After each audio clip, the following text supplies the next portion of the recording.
വേണിയുടെ കഴുത്തിൽ താലി കെട്ടുമ്പോൾ ഏറെ നാളുകളായി കാത്തിരിക്കുന്ന ഒരു നിധി കയ്യിൽ കിട്ടിയ സന്തോഷമായിരുന്നു വരുണിന്. കമല ഒഴികെ ബാക്കി എല്ലാവരും ഉണ്ടായിരുന്നു. അയൽക്കാരും ബന്ധുക്കളും അടക്കം നല്ലൊരു ജനക്കൂട്ടം തന്നെ വിവാഹത്തിനെത്തിയിട്ടുണ്ട്. ചിലരുടെയൊക്കെ കണ്ണിൽ തന്നോടുള്ള സഹതാപം നിറഞ്ഞു നിൽക്കുന്നത് കണ്ടതും വേണി വല്ലാതെയായി. എന്നാൽ അവൻ അവളെ കൂടുതൽ ചേർത്ത് പിടിക്കുകയാണ് ചെയ്തത്. മറ്റാർക്കും നികത്താൻ കഴിയാത്ത ഒരു സ്ഥാനമുണ്ട് നിനക്ക് എൻ്റെ ഹൃദയത്തിൽ. അവിടെ നിറഞ്ഞു നിൽക്കുന്നത് പ്രണയം മാത്രമാണ്. മറ്റാരും കേൾക്കാതെ കാതിലായി അവൻ മെല്ലെ പറഞ്ഞതും അവൾ പെട്ടെന്ന് മുഖമുയർത്തി അവൻ്റെ മുഖത്തേക്ക് നോക്കി. അവിടെ നിറഞ്ഞു നിൽക്കുന്ന തീവ്രമായ പ്രണയഭാവം താങ്ങാൻ കഴിയാതെ വീണ്ടും അവൾ മുഖം താഴ്ത്തിക്കളഞ്ഞു. അവൻ്റെ നോട്ടം കണ്ട് അല്പം പരിഭ്രമം തോന്നിയെങ്കിലും അവളുടെ എല്ലാ ആശങ്കകളും അവിടെ അവസാനിച്ചിരുന്നു.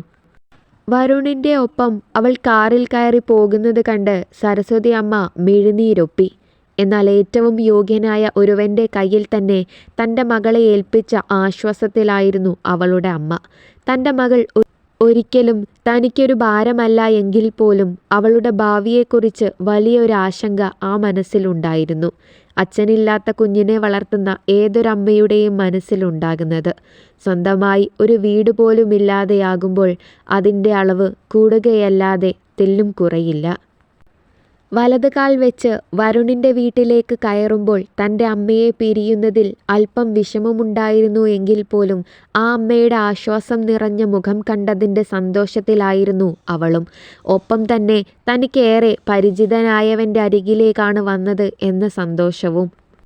മോള് മുറിയിൽ പോയി ഈ വസ്ത്രമൊക്കെ മാറി ഒന്ന് ഫ്രഷാക്, എന്നിട്ട് വേണമെങ്കിൽ ഒന്ന് കിടന്നോ. വൈകുന്നേരം റിസപ്ഷന് ഒരുക്കാൻ ബ്യൂട്ടീഷ്യൻ വരുമ്പോൾ എഴുന്നേറ്റാൽ മതി. അവളുടെ ക്ഷീണം നിറഞ്ഞ മുഖത്തേക്ക് നോക്കിക്കൊണ്ട് വരുണിൻ്റെ അമ്മ പറഞ്ഞു. ഒപ്പം തന്നെ അവളെ മുറിയിലേക്ക് കൂട്ടിക്കൊണ്ടുപോകാൻ അവർ വരുണിൻ്റെ അനുജത്തി വൃന്ദയെ നോക്കി. അവളെ ഞാൻ കൊണ്ടുപോയിക്കോളാം അമ്മ. അവർ വാ തുറന്ന് വൃന്ദയെ വിളിക്കുന്നതിന് മുമ്പ് തന്നെ വരുൺ പറഞ്ഞുകൊണ്ട് അവളെയും ചേർത്തു പിടിച്ച് മുറിയിലേക്ക് നടന്നിരുന്നു. അവളുമായി മുറിയിലേക്ക് കയറി പോകുന്നവനെ കണ്ടതും ആ അമ്മ ഒരു ചമ്മിയ ചിരിയോടെ അവിടെ നിന്നും പോയി. വരുണേട്ടൻ എന്തായി കാണിച്ചത്? അമ്മ എന്ത് കരുതിയിട്ടുണ്ടാവും? തൻ്റെ മുടിയിലെ സ്ലൈഡുകൾ ഊരിയെടുക്കാൻ സഹായിക്കുന്നവനോട് അവൾ ചോദിച്ചു. ഈ സമയം തങ്ങൾ രണ്ടുപേരും കൂടി മുറിയിൽ കയറി വാതിലടച്ചത് മറ്റുള്ളവർ തെറ്റിദ്ധരിക്കുമോ എന്നായിരുന്നു അവളുടെ പേടി. അതിൻ്റെ പരിഭവവും അവളുടെ മുഖത്ത് തെളിഞ്ഞു കാണുന്നുണ്ട്.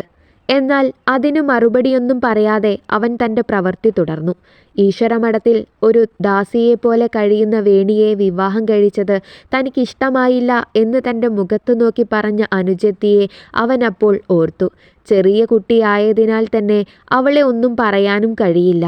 വിവാഹ ദിവസം തന്നെ വേണിക്ക് വിഷമമുണ്ടാക്കുന്നത് എന്തെങ്കിലും അവൾ പറഞ്ഞാലോ എന്ന വെപ്രാളത്തിലാണ് അവൻ അവളെയും കൂട്ടി പെട്ടെന്ന് മുറിയിലേക്ക് കയറി വന്നത്.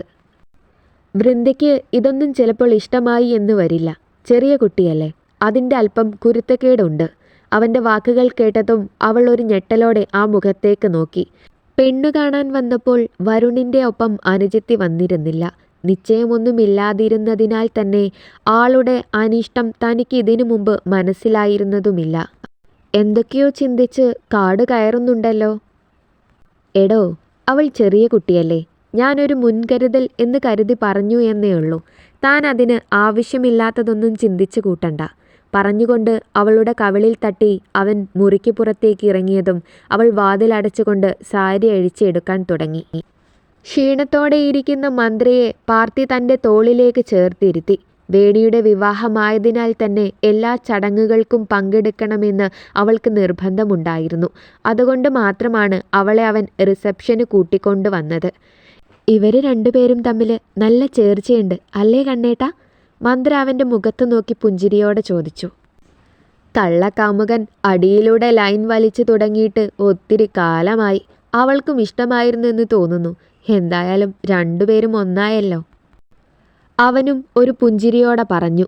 പണ്ടു മുതലേ തൻ്റെ പിന്നാലെ കളിക്കാനായി കൂട്ടുന്ന കൊച്ചു പെൺകുട്ടിയെ അവൻ ഓർത്തു. ഈശ്വരമഠത്തിനോട് മൊത്തം ദേഷ്യം തോന്നിയിരുന്ന കാലത്ത് അവളോടും അടുക്കാൻ ഒരു മടിയായിരുന്നു. എങ്കിൽ പോലും ഉള്ളിൻ്റെ ഉള്ളിൽ അവളെ അനുജത്തിയായി തന്നെ കണ്ട് സ്നേഹിച്ചിരുന്നു. അതുകൊണ്ട് തന്നെയാണ് വരുൺ അവളെ സ്നേഹിക്കുന്നു എന്നറിഞ്ഞപ്പോൾ ആശ്വസിച്ചത്. ആ ഓർമ്മയിൽ അവനൊന്ന് പുഞ്ചിരിച്ചു. ഞാൻ മുറിയിലോട്ട് പോട്ടടാ. തൻ്റെ മുറിയിലേക്ക് പോകാൻ സമ്മതിക്കാതെ തടസ്സം നിൽക്കുന്ന പ്രവീണിനെ വരുൺ ദയനീയമായി നോക്കി. അങ്ങനെ ഇപ്പോൾ നീ ഫസ്റ്റ് നൈറ്റ് ആഘോഷിക്കേണ്ട. എൻ്റെ കാര്യത്തിൽ കൂടി ഒരു തീരുമാനമുണ്ടാക്കണമെന്ന് പറഞ്ഞിട്ട് നിങ്ങൾക്ക് രണ്ടു പേർക്കും വല്ല കൂസലും ഉണ്ടോ? കൊച്ചുകുട്ടികളെ പോലെ കവിൾ വീർപ്പിച്ചുകൊണ്ടാണ് പ്രവീൺ പറഞ്ഞത്. അത് കണ്ടതും വരുണിന് ചിരി വന്നുപോയി. എൻ്റെ പൊന്നളിയ, ഈ കാര്യത്തിൽ ഞാൻ എന്ത് ചെയ്യാനാ?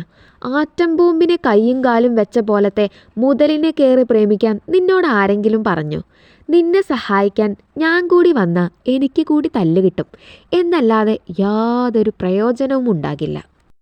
പറഞ്ഞുകൊണ്ട് വരുൺ അവനെ വീണ്ടും നോക്കി. ഇനിയെങ്കിലും എന്നെ ഒന്ന് വിട്ടുകൂടെ എന്നതാണ് ആ നോട്ടത്തിൻ്റെ അർത്ഥമെന്ന് പ്രവീണിന് മനസ്സിലാവുകയും ചെയ്തു. എന്തൊക്കെ പറഞ്ഞാലും നീ എന്നെ സഹായിച്ചേ പറ്റൂ. ഇല്ലെങ്കിൽ ഞാൻ ഇന്ന് ഇവിടെ നിൽക്കാൻ പോവുകയാണ്. ഒന്ന് പോടാ തെണ്ടി. എൻ്റെ കൊച്ചു കാത്തിരുന്ന് ഇപ്പോൾ ഉറങ്ങിയിട്ടുണ്ടാവും. വരുൺ ഒരു നിരാശയോടെ പറഞ്ഞതും പ്രവീൺ ചിരിച്ചുകൊണ്ട് തന്നെ ബൈക്കിൽ കയറി സ്റ്റാർട്ട് ചെയ്തു. അവനെ എങ്ങനെയെങ്കിലും സഹായിക്കണമെന്ന് വരുണിനും ആഗ്രഹമുണ്ടായിരുന്നു. അതെങ്ങനെയാണ് എന്ന് മാത്രം അവന് മനസ്സിലായില്ല. എതിർഭാഗത്തുള്ളത് ധനലക്ഷ്മിയാണ് എന്നത് തന്നെയാണ് പ്രശ്നം. ആരുടെയും വാക്കുകൾ കേൾക്കാത്തവളാണ്. ഓരോ ചിന്തയോടെ അവൻ തന്നെ മുറിയിലേക്ക് കയറി.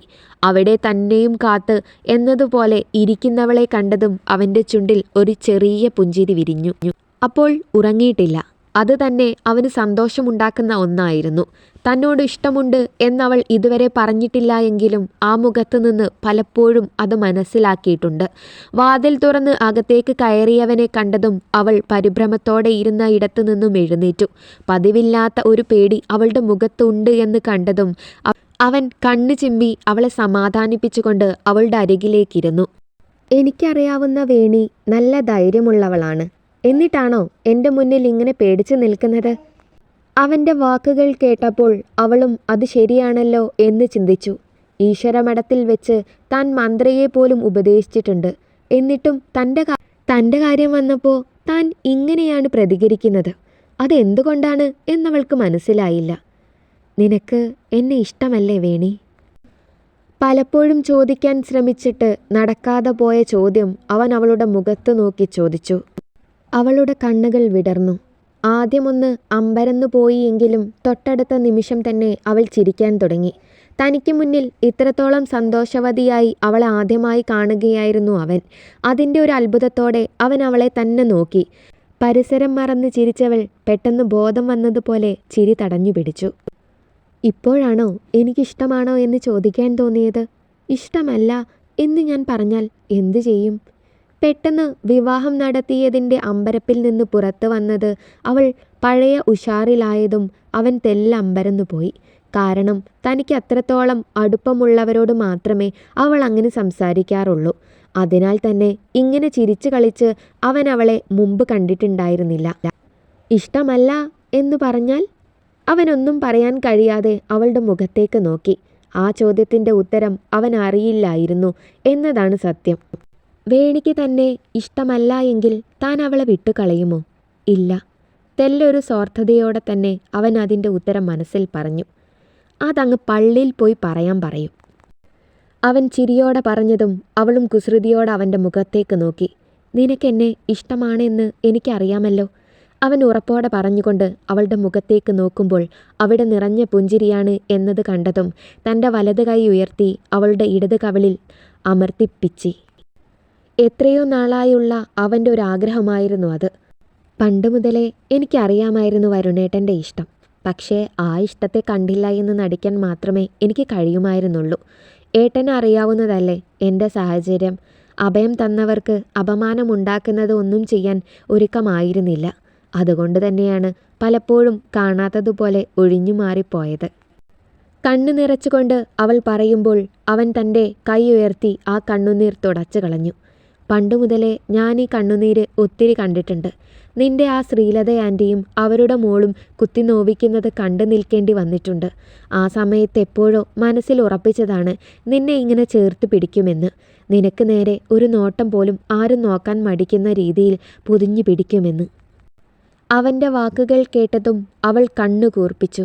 ആ കൺകോണിൽ ഒരു നീർത്തുള്ളിയും പൊടിഞ്ഞു. സഹതാപമായിരുന്നോ? അവൾക്ക് വീണ്ടും ചോദിക്കാതിരിക്കാനായില്ല. അനാഥപ്പെണ്ണിനോടുള്ള സഹതാപമായിരുന്നു എന്ന് തോന്നിയതും അറിയാതെ അവളുടെ കണ്ണുകൾ നിറഞ്ഞു. ആരു പറഞ്ഞു? ഈ സുന്ദരി പെണ്ണിനോടുള്ള പ്രണയം തന്നെയായിരുന്നു. പറഞ്ഞുകൊണ്ട് അവളുടെ മുഖം കോരിയെടുത്ത് ആ നെറ്റിയിൽ ഒന്ന് ചുണ്ടു പതിപ്പിച്ചവൻ. അവളുടെ കണ്ണുകൾ കൂമ്പിപ്പോയി. പ്രണയ സാക്ഷാത്കാരത്തിൻ്റെ ഒരു നിർവൃതിയായിരുന്നു അപ്പോൾ രണ്ടുപേരുടെയും മനസ്സിൽ നിറഞ്ഞു നിന്നത്. ആ പെണ്ണില്ലേ? കണ്ണാടിയുടെ മുന്നിൽ നിന്നുകൊണ്ട് തലമുടി കോതി ഒതുക്കുന്ന ജയൻ്റെ പിന്നിൽ വന്ന് നിന്ന് പാർവതി പറഞ്ഞു. ആ വാക്കുകൾ പൂർണ്ണമായും മനസ്സിലാവാത്തതിനാൽ അവൻ അവളുടെ മുഖത്തേക്ക് നോക്കി. അവള് തന്നെ, ജ്യോതി. ഒരല്പം കുശുമ്പ് നിറഞ്ഞ മുഖഭാവത്തിൽ പാർവതി പറഞ്ഞു. അവളുടെ അങ്ങനെയൊരു ഭാവം ആദ്യമായി കാണുന്നതിനാൽ തന്നെ അവൻ അല്പം കൗതുകം തോന്നി. അവൾക്കെന്തു പറ്റി? തൻ്റെ താടിയും മീശയും കോതി വയ്ക്കുന്നതിനിടയിൽ അവൻ അലസമായി അവളോട് ചോദിച്ചു. അതിൻ്റെ മറുപടി അവൻ അത്രത്തോളം പ്രാധാന്യമുള്ള ഒന്നല്ല എന്നാ ചോദ്യത്തിലൂടെ തന്നെ അവൾക്ക് മനസ്സിലായി.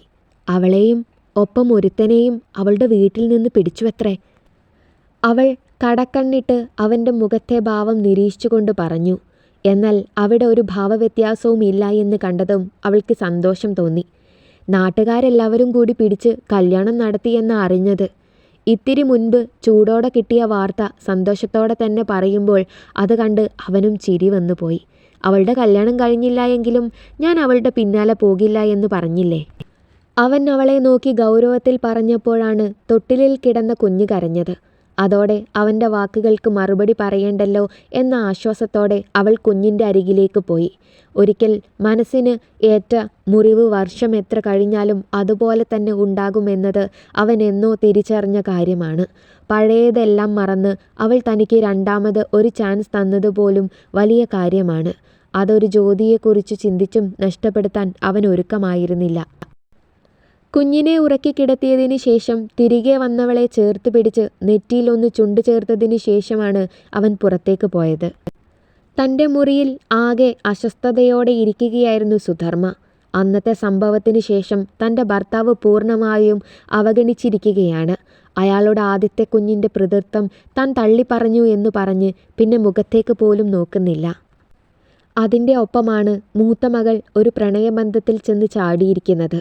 ജോലിയും കൂലിയും ഒന്നുമില്ലാത്ത ഒരുത്തൻ. തന്നെപ്പോലെ ജീവിതത്തെ പ്രാക്ടിക്കലായി കാണുന്ന തൻ്റെ മകൾ എങ്ങനെ ഇതുപോലെ ഒരു ബന്ധത്തിൽ തന്നെ ചാടി എന്നവർക്ക് അപ്പോഴും മനസ്സിലായില്ല. മുടിയിലെല്ലാം വല്ലാത്ത കളർ വാരി അടിച്ച് സദാസമയം ബൈക്കുമായി ചുറ്റുന്ന ഒരുവൻ. അറിഞ്ഞതു മുതൽ അവളെ ഈ ബന്ധത്തിൽ നിന്ന് പിന്മാറണം എന്ന് പറഞ്ഞ് നിർബന്ധിക്കുകയായിരുന്നു അവർ. എന്നാൽ അവൾക്ക് ഏകദേശം അസ്ഥിക്ക് പിടിച്ച മട്ടാണ്. അവർക്ക് തൻ്റെ തല പുകയുന്നത് പോലെ തോന്നി. രണ്ടു മക്കളിൽ അവർക്ക് ഇഷ്ടക്കൂടുതലെന്നും മൂത്ത മകളോടാണ്. തൻ്റെ എല്ലാ കാര്യങ്ങൾക്കും കൂട്ടുനിൽക്കും എന്നത് തന്നെയായിരുന്നു അതിന് കാരണം. ഇളയ മകൾ നിമിഷ ഒരു ഭാവമാണ്. ചിലപ്പോഴൊക്കെ അവളുടെ പ്രകൃതം കാണുമ്പോൾ അവൾ തൻ്റെ വയറ്റിൽ ജനിച്ചത് തന്നെയാണോ എന്ന് തോന്നിപ്പോകും. എന്നാൽ മൂത്ത മകൾ നിഷ രൂപത്തിലും ഭാവത്തിലും സ്വഭാവത്തിലും തൻ്റെ തനി പകർപ്പാണ് എന്നവർ ഓർത്തു. അവൾക്ക് അങ്ങനെയൊരു ബന്ധം അവരെക്കൊണ്ട് അംഗീകരിക്കാൻ കഴിഞ്ഞില്ല. അതേസമയം മുറിയിലേക്ക് കയറി വന്ന മഹാദേവൻ മുറിയിൽ തല താഴ്ത്തിയിരിക്കുന്നവളെ ഒരു നോട്ടം കൊണ്ടുപോലും പരിഗണിക്കാതെ തൻ്റെ വസ്ത്രങ്ങളുമെടുത്ത് ബാത്റൂമിലേക്ക് കയറി. കുളി കഴിഞ്ഞ് ഇറങ്ങിപ്പോകുമ്പോഴും അവർ അങ്ങനെ തന്നെ ഇരുന്നു. ഇളയ മകളാണ് അയാൾക്ക് വേണ്ട ആഹാരവും മറ്റും വിളമ്പിക്കൊടുത്തത്. അവളെയും നിർബന്ധിപ്പിച്ച് പിടിച്ചിരുത്തി കഴിപ്പിച്ചുകൊണ്ട് അയാളും കഴിക്കാൻ തുടങ്ങി. സുധർമ്മയുടെ കണ്ണുനീരിനോട് അവർക്ക് യാതൊരു സഹതാപവും തോന്നിയില്ല. വാശിയും നിർബന്ധവും ഒക്കെ കൂടുതലാണ് എന്ന് അറിയാമായിരുന്നുവെങ്കിലും അവർ ഇതുപോലെ ഒരു ദുഷ്ടയാണ് എന്ന കാര്യം മഹാദേവന് അറിയില്ലായിരുന്നു. അത് മനസ്സിലാക്കിയത് വളരെ വൈകിയും. അയാൾ ഒരു ദീർഘനിശ്വാസം എടുത്തുകൊണ്ട് കഴിപ്പ് തുടർന്നു. അതേസമയം തൻ്റെ മുറിയിൽ മന്ത്രയെ നെഞ്ചോട് ചേർത്ത് കിടക്കുകയായിരുന്നു പാർത്തി. അവൻ്റെ വലത് കരം അവളുടെ വീർത്ത വയറിനെ തലോടിക്കൊണ്ടിരുന്നു.